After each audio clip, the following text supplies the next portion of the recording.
Action. A porno or not a porno? That is the question. Her stilettos clicked softly against the marble floor as she followed at his heels. He stopped at the door to bid their guest goodnight. Pleasantries, small talk. The older man's eyes roamed across her as they chatted, lingering on her face, her lips, her waist, her thighs. She smiled a reflex, her eyes fixed on the floor. They parted ways, and she was at his heels again. He walked around and opened her car door, smiling down at her as she slid into the seat. "Tonight went well," he said lazily, expectantly.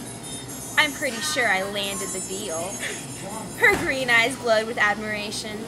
The car turned down an unfamiliar street, pulled into a hotel parking lot. He came around again to open her door and handed the keys to the valet driver. A well-practiced routine. "You looked amazing tonight." Everyone in the room stopped and looked when we walked in. All the numbers were lit up as their elevator made its ascent to the top. His hand rested in the small of her back, and he looked over at her appraisingly. The door slid open, and they walked quickly, still touching. The room door closed behind her.